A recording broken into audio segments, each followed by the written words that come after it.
Hello and welcome. I'm going to be sharing with you today how I frame my soft pastel paintings using art spacers. And these art spacers are really simple and easy to use, and they keep your artwork off the glass. And the one requirement to use this method is to have your pastel mounted onto a mat board. And so I have all of my pieces mounted before I paint them onto this mat board.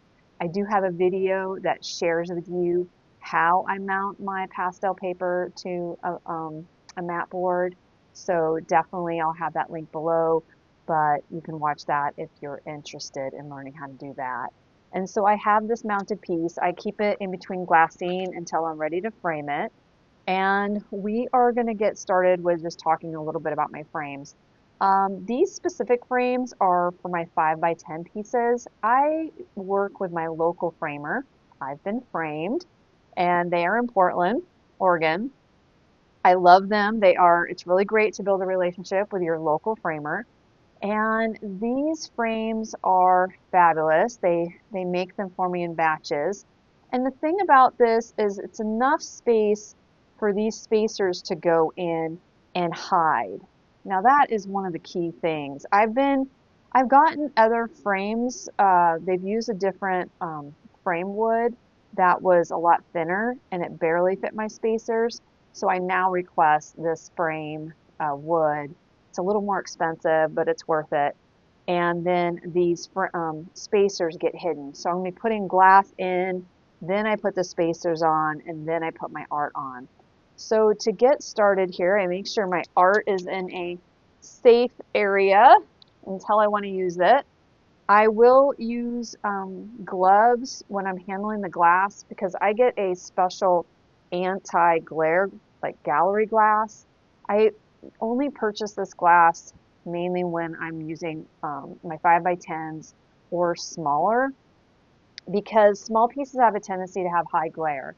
And I really find this helps me photograph them, and I can photograph them and not have the glare.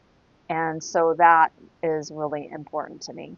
I will put my frame off to the side here. So this glass, you don't want to handle it without wearing gloves or a microfiber towel because if you get fingerprints on it, it's just a little hard to navigate.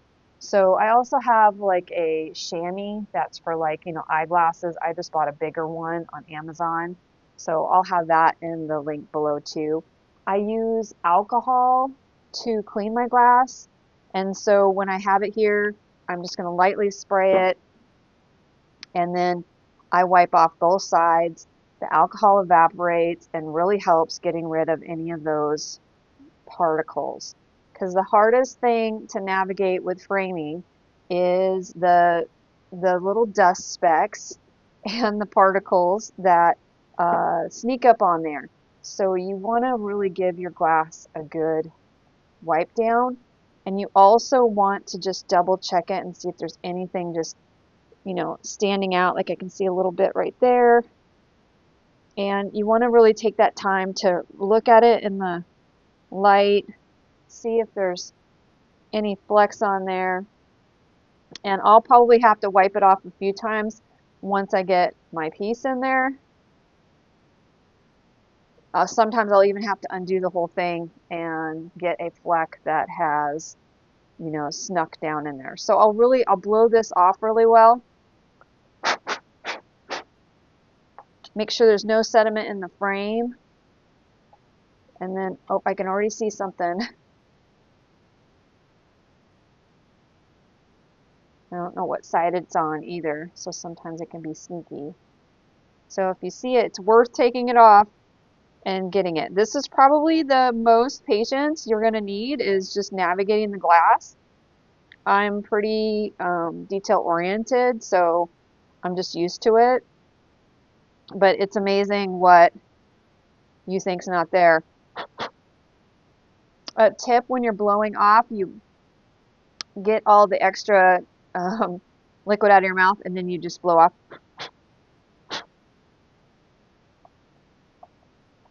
And I really make sure I'm working in a clean area because you want to have as much dust and anything away, hair and all that as you can.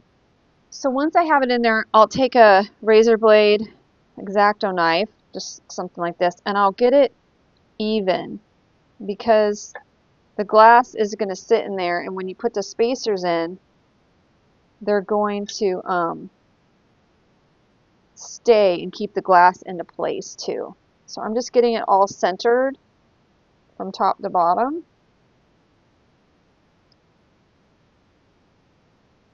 Sometimes I might have to just move it from below and just get it spaced in there. So now, once I have my glass in there, I can put my spacers in. And at this time, I don't mind taking my gloves off because I'm not going to really handle it again. If I'm going to lift it back up, I will put my gloves back on. Now these are EconoSpacers. I will put the link below.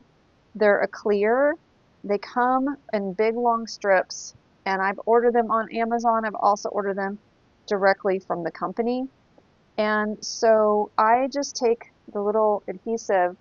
You just have to get your finger underneath it. And it's just that little tab, and then they come off. Now this part you just want to be where you have your glass already set in there, and so I just really gently push it onto the side, and it hasn't hit the bottom yet, and then I slide it down and let it just go into place like that. And then I'm going to do the same thing with all of the other ones. I've cut these about a 1/2 inch smaller, so if it's a 9, if these are 5x10s, I've done a 9.5 by 4.5 for the spacers because I want to leave a little bit of a gap so these can go in and still make it without hitting each other.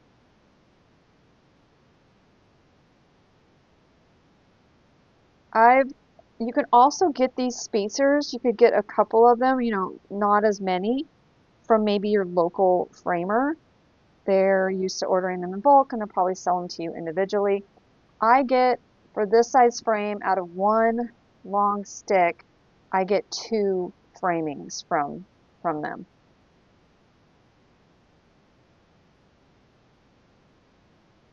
And I'm trying not to touch the glass, and I'm pushing it and then just letting it drop down.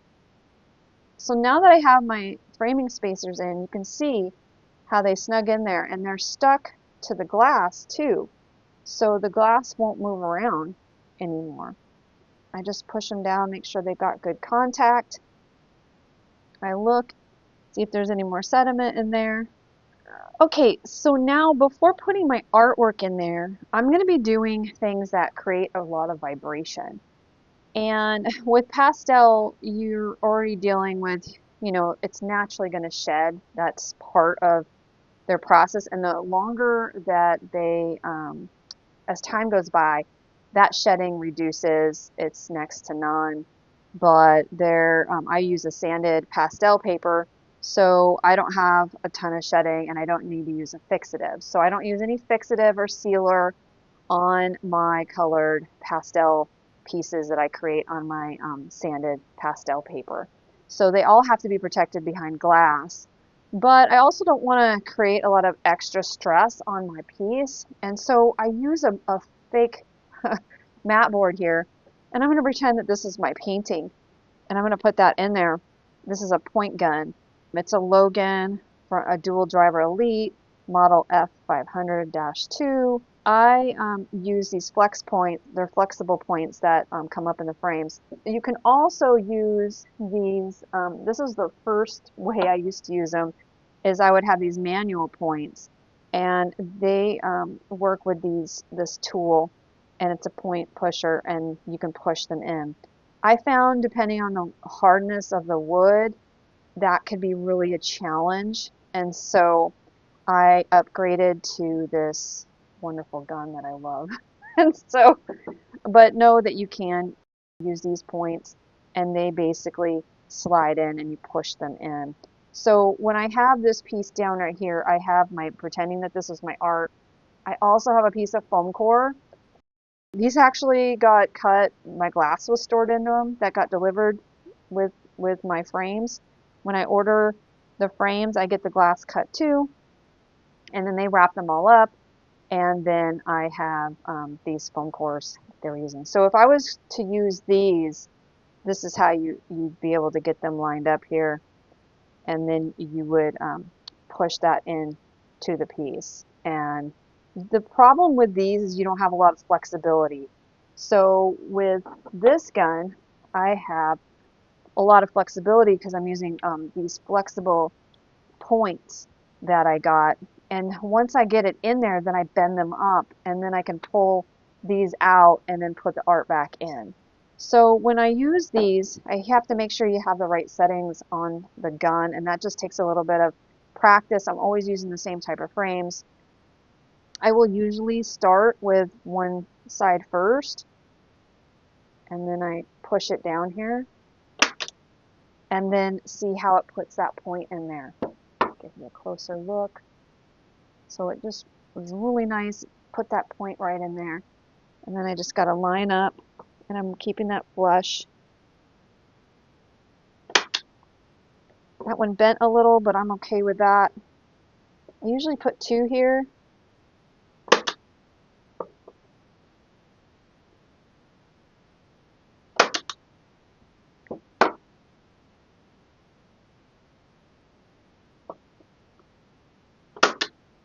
Okay, so I have all of the points put into the frame. And if you have any problems with them, I just use some needle nose pliers. I can pull them out and restart again. And now I'm going to set my holes for where I'm going to be putting my hanger in. And I have this template that I've made to create my duster. This is craft paper that I've gotten at like Michael's, and it's made for framing dusters. And so I'll have that in the description below. But I cut out one of these, and I usually get a few of them cut out so I don't have to, do it, if I have a few frames that I'm working on.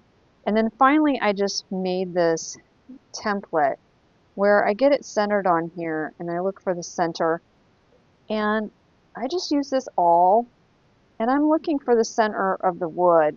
And once I got that, I pre-press a hole, and that hole is going to help my screw go in without causing any problems. And so it helps it from splitting or anything like that. I'll just get into the center here. If anything, I would want to go farther in, not out, because I don't want my piece to, the little hanger to show on the outer edges. I'll have to come up with the size of that. I just get them at my local framer, but they just are ones that will fit into these hangers here that I have. And we're going to be putting these hangers on each side. But I'm not installing them yet because I can't install these until the end when I have my wire that we're going to talk about, all of that ready, and I have my duster on. But I have to prepare this hole so it helps me screw them in later without a lot of mess, and that my frame is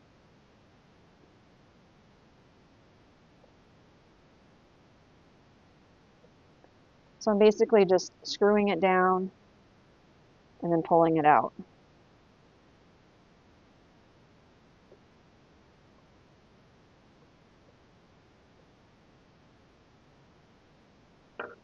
And then I'll take those and wipe them off if there's any extra sediment so it doesn't go down into the glass. You could even do this part before you put your glass in. That probably would have been best now that I'm thinking of it, but at this moment I'm just, gonna go with it. I've done it so many times this way. I'm just thinking for you guys, if I'm trying to share it with you, it would probably be best to do those before you put your glass in. So now that I have that all prepped, I'm going to bend up my pieces. And if you can't get them up, I just use this little piece of cardstock and bend them up.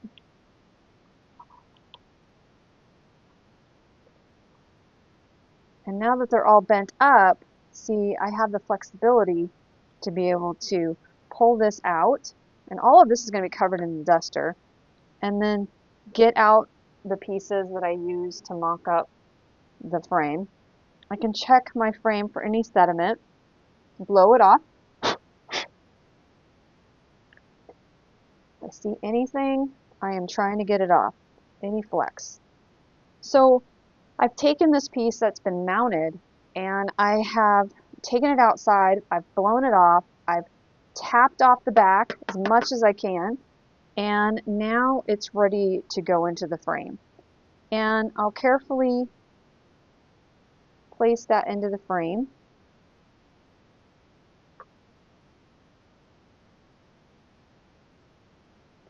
I'll center it, and I'll put that foam back in.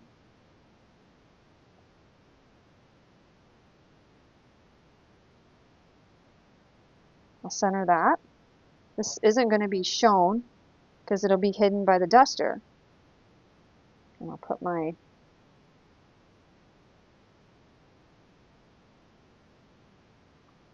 flexi points down. And now it's in there and it should be stable. So you can see with the anti-glare glass that it just is beautiful when it comes to photographing. You can see some reflection when I go like that. But for the most part, I'm just checking here to see if I see like a white fleck right there. Let's see if it's on the inside or outside. So I don't know if you can see that. I think you can. It's definitely in the inside. So we're also dealing with static, and that can be challenging. I also had something on the outside here.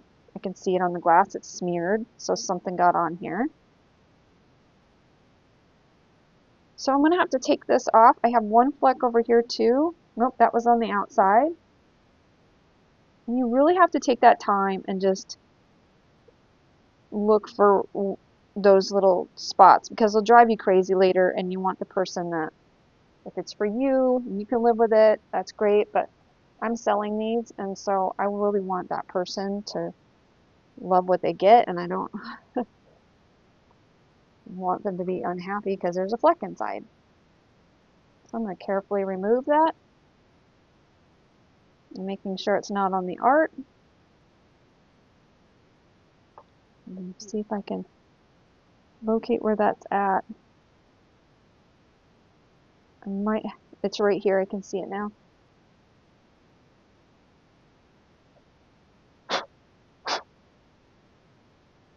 Sometimes when you hold it in a different light, you can see imperfections.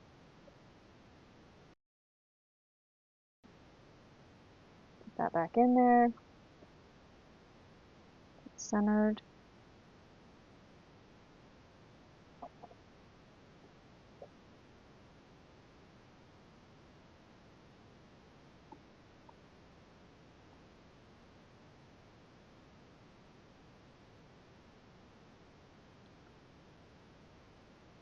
So I've opened this 3 times to get out anything that I've seen that's a fleck or anything like that. I feel pretty good about it right now, and so I'm going to move on to the next step. I just love being able to use spacers this way. I just think it really makes the artwork look clean and really beautiful. And so you can't see the spacers, and that's what I love about it. They're just tucked away enough where you don't see them. I've actually gone back and, like I said, got a different wood because it was showing them a little bit, but I'm just really particular like that. But yeah, just getting that right depth of the frame. And you can see these frames don't have any lips or anything like that. They have to be deep enough to be able to hold the layers. So I'd like to show you the differences here. I used to frame these in these little frames I would get off online, and they are more for just putting a print in there or a photo, and they have this lips on there that you can see has an extra little like space in between, and that's meant for this little piece to be able to lock into and be able to put these little wedges in there. So you can't really get the depth. I have customized these before where I've used these spacers in this and gotten rid of this. I'll take this out, I take this out, and then I use foam core and everything the same, and it comes up right to the edge is the same. But you really have to be careful when you're punching your points in there. But they do work where you could just modify this with the exact same thing. It's just you have a little wedge in there, and then I just discard this or save it for something else. But you can see in these there is no type of extra edge in there. So I use this template to cut out my craft paper, and then once I have that cut out, I want to take this duster and be able to place it onto the frame. Now it's perfectly cut out to where you're not going to have any over, it's not going to be over the edges. So if I get it centered, it's not going to hang over, and that's my intent with this. And then that is a really beautiful clean look when you're all done. So how do I get this on here? That's what we're going to do next. A double adhesive automatic dispenser for a tape glider by Scotch.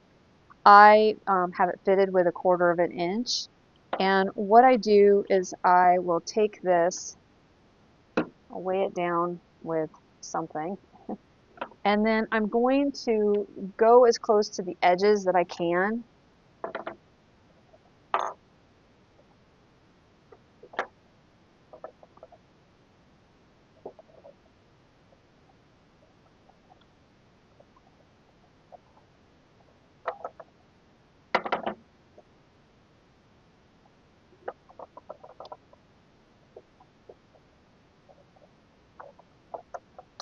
I want to keep that weighted down so it doesn't roll up on itself and then stick to itself.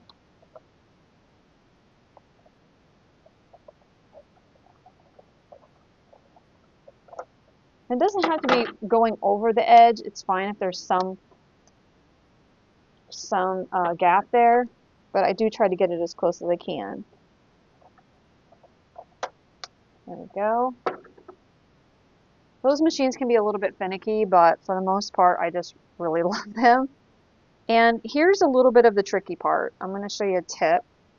So I'll go the long ways.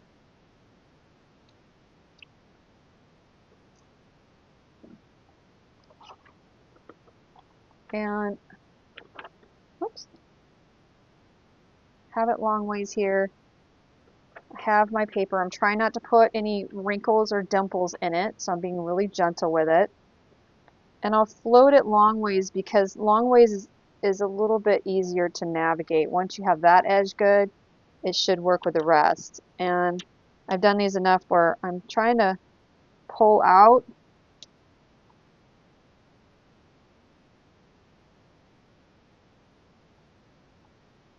You're trying not to get any creases and dimples in there. So now I have my dust jacket on, and that looks pretty good. You can get it smoothed down. It's going to be a little bit raised where some of the hardware's in. And then I'm basically going to take and rub where those holes are. I can lightly find that again with my tool. And then those holes are ready, and it's really a clean way to be able to get ready to screw in the hardware. So move over that to the side, and then this hardware, we're going to actually, they go in like this, and those, we're going to use that piece of the framing wire, and I'm going to show you how I get the hardware set up. I have this for this size cut to a size, it's like, I even have a little cheat sheet. I put 7.5 wire on my template here. After so many, I finally got wise and wrote it down. So these screws are 1/4 inch, a little bit higher. I think they're 1, 2, 3/8 of an inch screws. They're tiny, and Here's a shot of they're under a quarter of an, right around a quarter of an inch for the top. So those I just literally go into the frame shop and have them give me the smallest ones, so I don't really have them named. And what I'm going to do is I've had to do some trial and error with this part because I want a little bit of slack in my frame, and I'm going to show you the back of one of these. You don't want it to have too much slack because I don't want it to go above this piece here. So I want to have it be tight enough to where it can hang and not be over the top of the frame. So you're going to put your framing wire through the loop, not where the screw goes. I just did that. And so we're going to go in about, I would say, let's see how far that is. Almost an inch.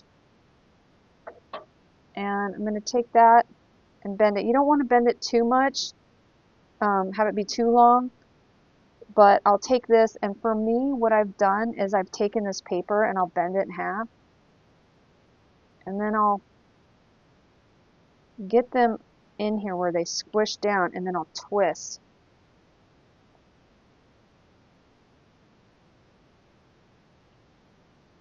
And then that smooths it off to where you're not going to have pokies with your finger, and it still glides in there. Then I pay attention to how that's flowing, and I want to put the next one in. I've done it where I've done it through the hole by accident. It's frustrating. It's going to go about another inch. I try to remember which way I wrapped it, you know, but hey, doing our best here. I'll get it in this paper and flatten it in the paper like this. If you can see that. And then I'm going to twist it.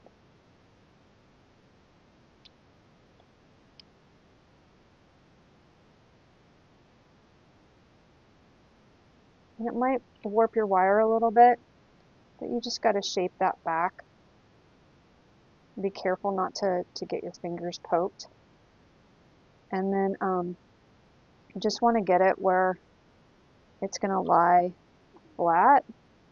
So I might have to like bend it a little bit with my shears a little bit, my little needle nose pliers.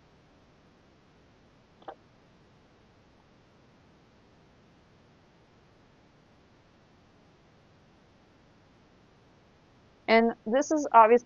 I'm all self-taught. This is just my way to do it.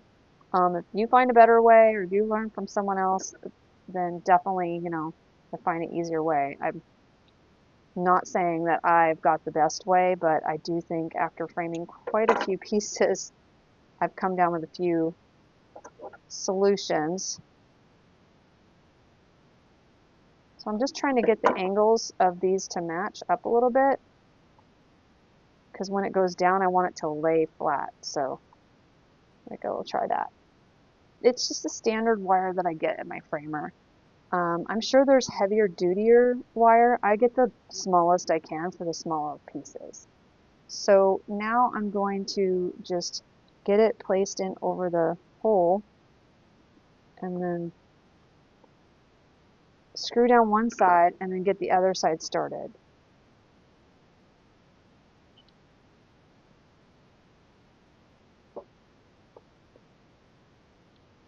And I'm holding the piece because I don't want it to twist too much. And then I'm going to start bringing it down from both sides.